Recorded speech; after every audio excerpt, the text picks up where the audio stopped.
오늘 우리에게 주신 하나님의 말씀은 구약성경 잠언 4장 20절부터 27절까지 말씀입니다. 허락하신 말씀을 봉독하겠습니다. 내 아들아, 내 말에 주의하며 내가 말하는 것에 내 귀를 기울이라. 그것을 내 눈에서 떠나게 하지 말며 내 마음속에 지키라. 그것은 얻는 자에게 생명이 되며 그의 온 육체에 건강이 됨이니라. 모든 지킬 만한 것 중에 더욱 내 마음을 지키라. 생명의 근원이 이에서 남이니라. 구부러진 말을 내 입에서 버리며 삐뚤어진 말을 내 입술에서 멀리하라. 내 눈은 바로 보며 내 눈꺼풀은 내 앞을 곧게 살펴 내 발이 행할 길을 평탄하게 하며 내 모든 길을 든든히 하라. 좌로나 우로나 치우치지 말고 내 발을 악에서 떠나게 하라. 아멘. 설교를 한다는 것이 제게는 언제나 버거운 과제이지만 특히나 잠언을 설교하는 것이 가장 어렵습니다. 성경에 대한 지식이나 교리를 전하는 것은 책을 보고도 공부를 해서 전할 수가 있는데 잠언은 지혜를 전하는 책이기 때문입니다. 잠언을 이해하는 데에는 이스라엘의 역사에 대한 구체적인 지식이나 배경이 그렇게 많이 필요하지 않습니다. 또 교리적인 차원에서 잠언을 설명할 수도 있지만 잠언을 이해하는 데 큰 틀에서는 다소간 도움이 될 수도 있겠지만 우리가 잠언의 뒷부분으로 가면 갈수록 좀 더 경험적이고 또 직관적인 그런 내용들이 많이 나오기 때문에 사실 교리적으로 잠언을 해석하는 것도 큰 도움이 되지 않을 때가 많습니다. 그래서 잠언에 대한 설교를 가장 잘 할 수 있는 방법은 자신의 삶의 경험과 함께 전하는 것인데 이렇게 생각을 하면 더 난감하고 당혹감을 느끼게 됩니다. 내가 얼마나 지혜로운 삶을 살아왔는가, 이렇게 살아야 한다고 말할 수 있는 자격이 있는가라는 생각을 하면은 자괴감에 빠지지 않을 수가 없기 때문입니다. 하지만 잠언 설교를 하면서 또 갖게 되는 한 가지 유익한 점이 있는데 그것은 계속해서 제 자신의 삶을 돌아다보고 반성할 수 있는 각성의 기회를 준다는 것입니다. 그리고 좀 더 긍정적으로 생각해 보자면 이번 기회에 제 스스로도 좀 더 지혜로운 사람이 될 수 있도록 잠언의 말씀을 더 깊이 묵상하고 적용해 보아야 하겠다라는 그런 다짐을 하게 된다는 것, 이런 것이 그래도 좀 긍정적인 의미라고 할 수가 있겠습니다. 삶에서 필요한 지혜에 대해서 관심을 갖게 되려면은 먼저 자신의 삶을 향상시키려는 의지가 있어야 합니다. 오늘보다 내일 더 나은 사람이 되고자 하는 각성이 없이는 지혜라는 주제는 별로 마음에 와닿지 않습니다. 내가 이렇게 살아서는 안 되겠다라는 각성을 우리는 언제 하게 됩니까? 대부분 뭔가 큰 어려움을 겪고 공경에서 벗어나야 하는 상황을 맞이하게 될 때 내가 이대로 살았던 대로 살아서는 안 되겠구나, 내가 내 삶을 변화시켜야 되겠구나 라는 그런 각성을 하게 되는 것입니다. 그게 아니라면은 그냥 다 좋은 말씀인지는 알겠는데 나는 그냥 이대로 살랜다 하는 생각에서 벗어나기가 쉽지 않습니다. 그래서 구체적인 목표가 있을 때, 그리고 그 목표를 바라보면서 내 자신이 아직 완성된 사람이 아니고 아직도 가야 할 길이 멀다는 것을 느낄 때 어디까지 가야 하는지, 어떻게 가야 하는지에 대해서 이 세상을 살아가는 지혜의 관심과 열의를 갖게 되는 것입니다. 우리가 인생에서 분명한 의지와 목적을 가지지 않으면 단지 시간이 지난다고 해서 더 오래 살았다고 해서 더 지혜로운 사람이 되고 더 나은 사람이 되지 않습니다. 오히려 퇴보하는 삶을 살게 될 수도 있습니다. 저도 스스로 돌이켜보면 더 젊었을 때 더 순수했고 더 열정이 있었고 더 믿음도 좋았다는 생각을 자주 하게 됩니다. 시간이 지날수록 삶의 열정도 쇠퇴하고 세상의 때는 더 많이 묻고 신앙의 확신도 점점 더 옅어지는 것은 아닌가라는 느낌을 받습니다. 세상은 더 불확실하게 보이고 삶의 목표는 점점 더 희미해지고 우리의 삶은 점점 더 현실적이 되어가고 있습니다. 물론 꼭 현실을 부정하고 극복해야 하는가? 꼭 더 나은 삶을 살기 위해서 노력해야 하는가? 아니, 자신의 처지에 만족하고 살아가라는 것이 성경의 교훈이 아닌가 하고 질문을 할 수도 있을 것입니다. 하지만 만족이라는 것만큼 도달하기 어려운 목표가 없습니다. 만족을 얻는다는 것은 끊임없이 불만족과 불안과 염려와 근심과 싸워야 하는 것이고 성취할 수 있는 것과 포기해야 하는 것을 지혜롭게 분별하는 것이고 자기 자신의 삶을 관조할 수 있는 마음의 여유를 갖게 되는 것이기 때문입니다. 그냥 포기하고 그냥 주저앉는 사람은 결코 자신의 처지에 만족할 수 없습니다. 상처와 좌절감, 미련과 후회를 그저 억눌러 놓고 지내는 것을 우리가 만족이라고 부를 수는 없는 것입니다. 삶의 만족이라는 것도 내가 성장하고 있을 때, 그래서 미래를 낙관적으로 바라볼 수 있을 때, 그래서 자기 자신에 대해서, 이 세상에 대해서 좀 더 긍정적으로 바라볼 수 있을 때 우리에게 찾아오게 되는 것입니다. 잠언의 지혜를 우리에게 전해주고 있는 이 솔로몬이라는 사람은 어떻게 지혜를 얻게 되었습니까? 솔로몬은 지혜를 구할 수밖에 없는 절박한 상황을 맞이하게 되므로 지혜를 구하고 또 그 지혜를 하나님께로부터 받게 되었던 것을 우리는 성경에서 찾아보게 됩니다. 선왕인 다윗은 이스라엘의 영웅 중에 영웅이었습니다. 왕이 되기 전에도 백성들의 흠모의 대상이었고, 왕이 된 후에는 전쟁마다 승리로 이끌면서 나라를 크게 부강한 나라로 만들었습니다. 하지만 솔로몬은 이에 비해서 내세울 것이 아무것도 없었습니다. 아마도 아버지와 스스로를 비교해 볼 때 극심한 열등감에 시달렸는지도 모릅니다. 사실 다윗은 죽기 그 마지막 순간까지도 솔로몬을 후계자로 지명하는 것에 대해서 주저했습니다. 솔로몬에 대한 확신이 없었던 것입니다. 다윗의 아들 중에서 다윗이 가장 아끼고 자랑스러워하고 사랑하던 아들은 압살롬이었습니다. 그런데 압살롬은 지나친 야망을 가지고 아이의 아버지를 몰아내고 스스로 왕이 되려고 반란을 일으켰다가 결국은 죽게 되었습니다. 또 다윗이 나이가 들고 병이 들었을 때 먼저 왕위를 노리고 선수친 것은 아도니아라는 아들이었습니다. 그때 다윗의 최측근이었던 요압 장군까지도 아도니아의 편에 붙었습니다. 그런 상황 가운데서 다급해진 솔로몬의 어머니 밧세바가 병상에 누워있는 다윗을 찾아가가지고는 예전에 나에게 약속한 대로 솔로몬이 후계자라는 것을 분명하게 선언해달라고 요청을 합니다. 그제서야 다윗은 솔로몬이 자신의 후계자라고 공식적으로 선언을 하게 됩니다.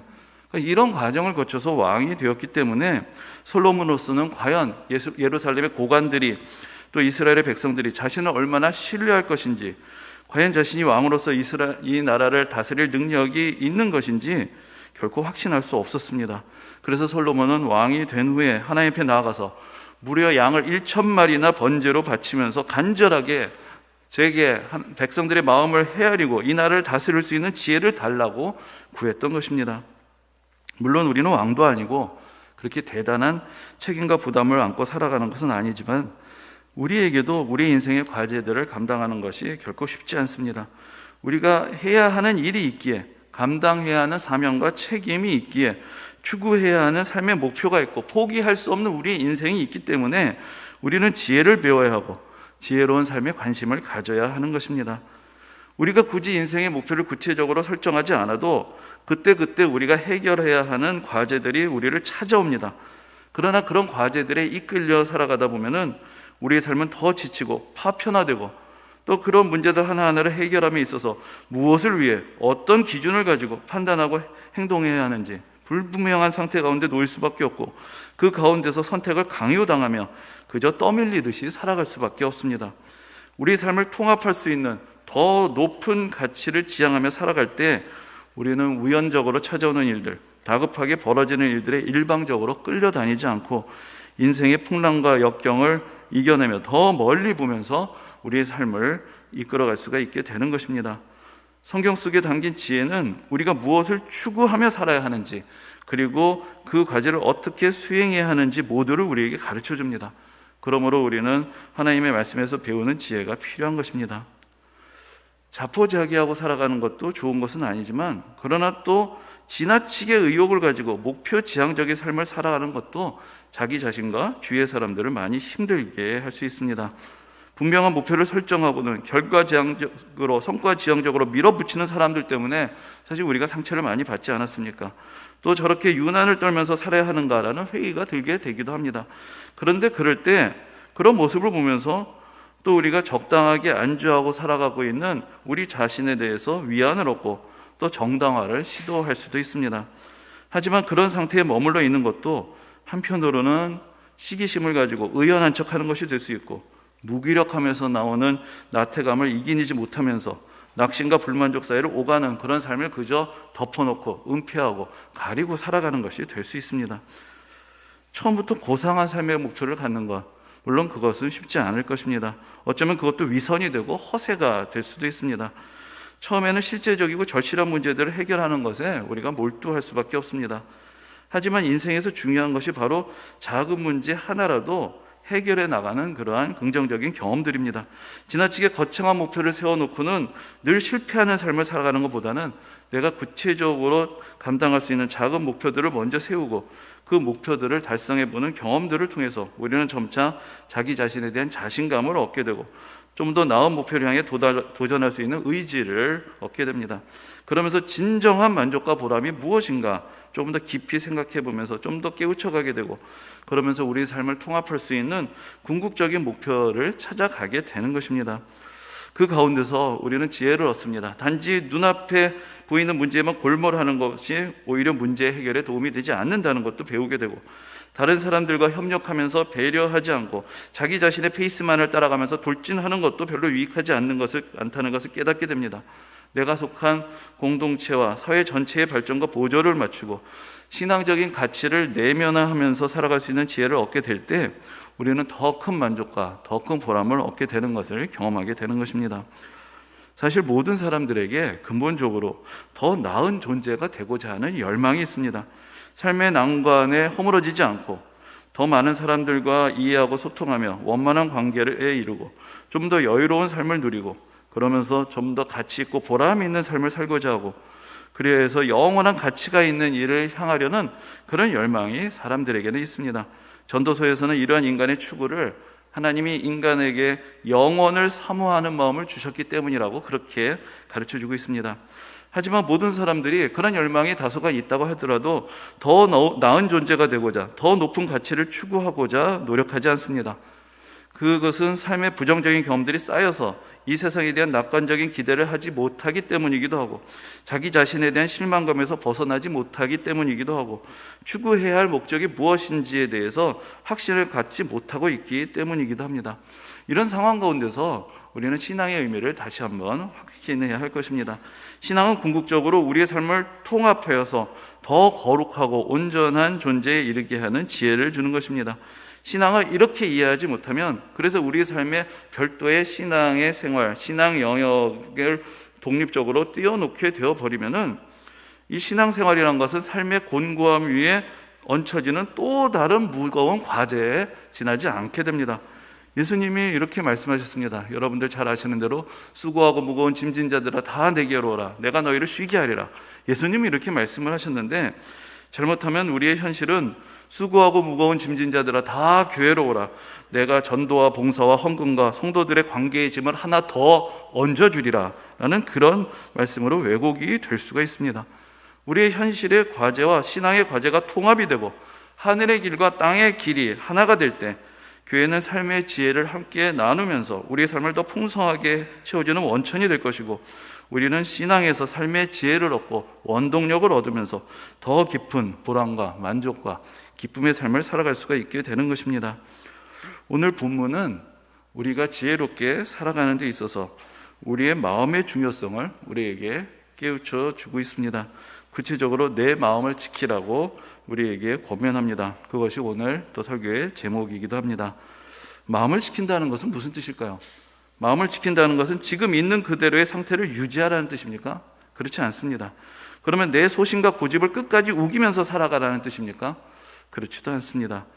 오늘 본문의 20절과 21절을 보면 이렇게 말씀합니다. 내 아들아, 내 말에 주의하며 내가 말하는 것에 내 귀를 기울이라. 그것을 내 눈에서 떠나게 하지 말며 내 마음속에 지키라고 그렇게 말씀합니다. 이 말씀은 우리가 하나님의 말씀에서 지혜를 얻고 그 지혜를 우리 마음에서 떠나가지 않도록 잘 간직해야 한다라는 의미입니다. 결국 마음을 지킨다는 것은 우리가 지혜와 교훈을 더 배워야 한다는 것을, 그리고 우리가 배운 지혜와 교훈을 간직하며 살아가야 한다는 것을, 그래서 우리가 지금보다 더 지혜로운 사람이 되어야 한다는 것을 가르쳐 주는 것입니다. 그러면 우리는 어떻게 지혜로운 마음을 얻을 수가 있습니까? 또 그 마음을 어떻게 지키며 지혜롭게 살 수가 있습니까? 잠언 전체가 우리에게 우리 인생의 지혜를 주고 신앙의 지혜를 주는 말씀이지만 오늘 본문에서 그 방법을 압축적으로 우리에게 보여주고 있습니다.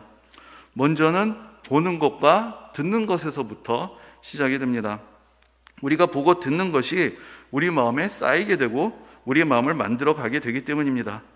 예수님도 누가복음에서 이렇게 말씀하셨습니다.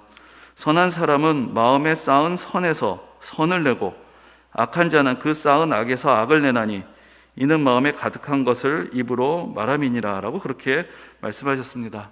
또 사도 바울도 빌립보서에서 너희 안에 이 마음을 품으라 곧 그리스도 예수의 마음이니 라고 우리에게 권면해 줍니다.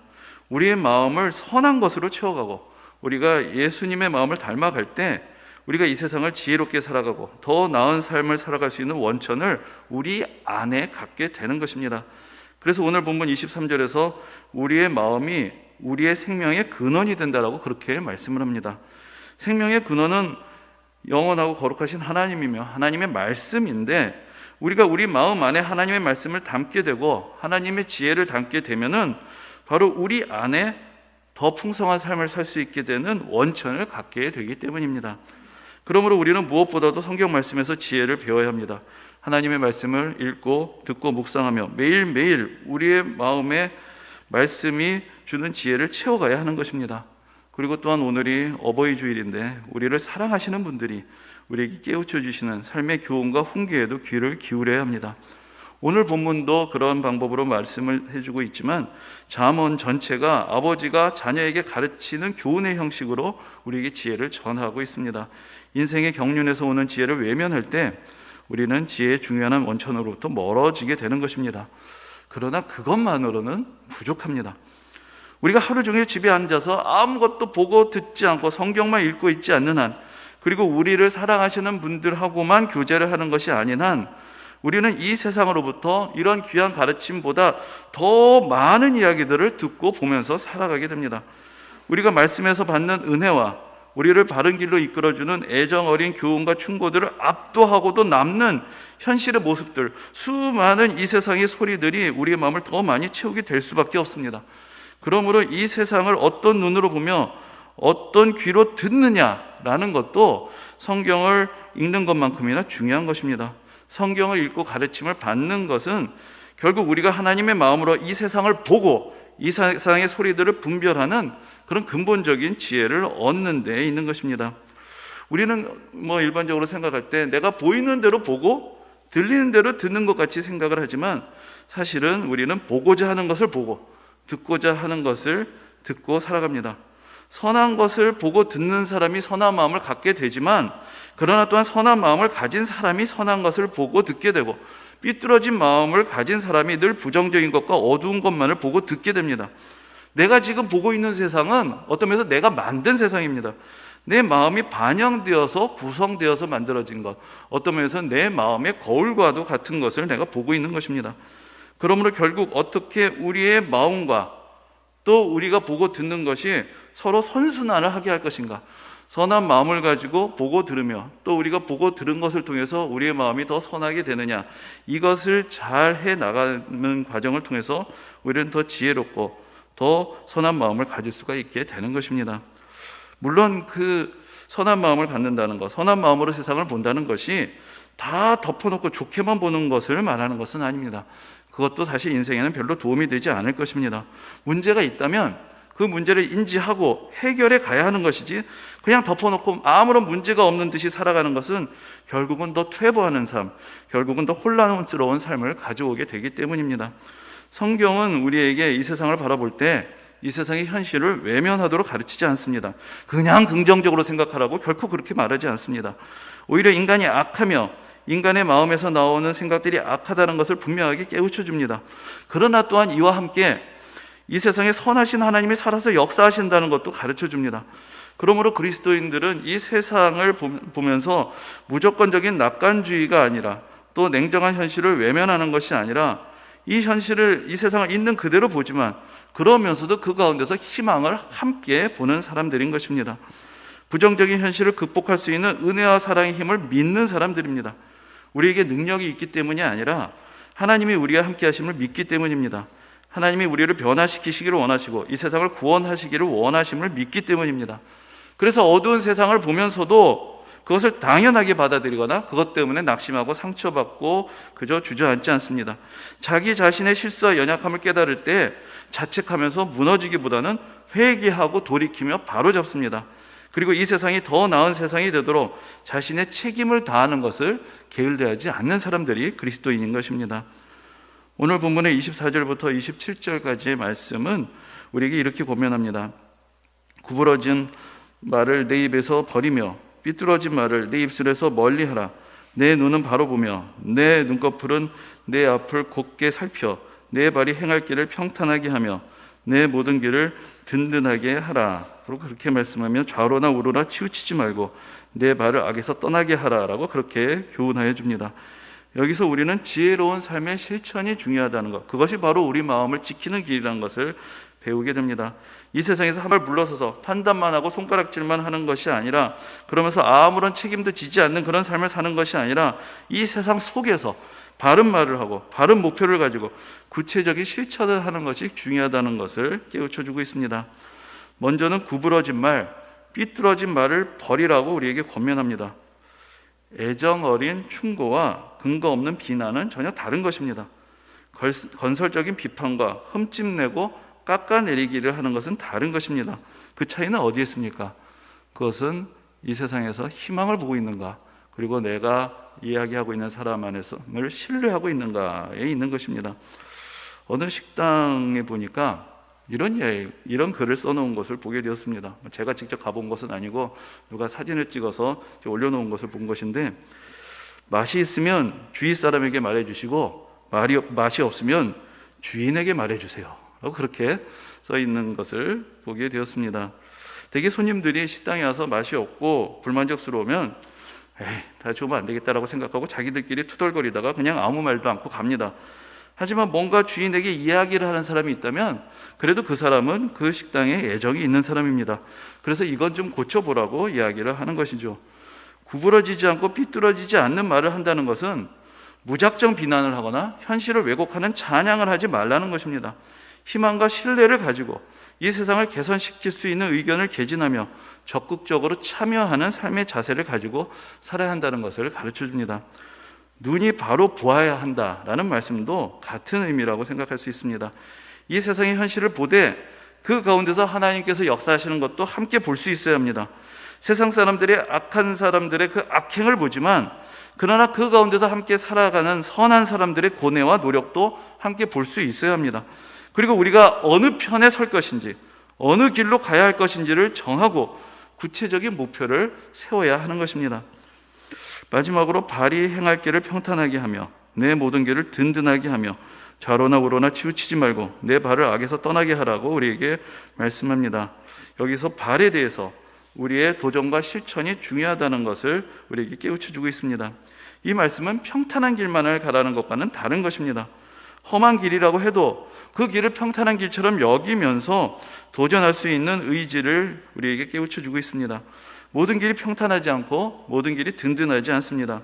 그런데 이 가운데서 쉬운 길만 찾아다니게 되고 이리저리 기웃거리면서 유혹하는 소리에 우리 마음을 다 내어주게 되면은 오히려 우리가 가고자 하는 길은 험난한 길이 될 것이고 우리 인생은 어느 막다른 골목에 도달하게 될 것입니다.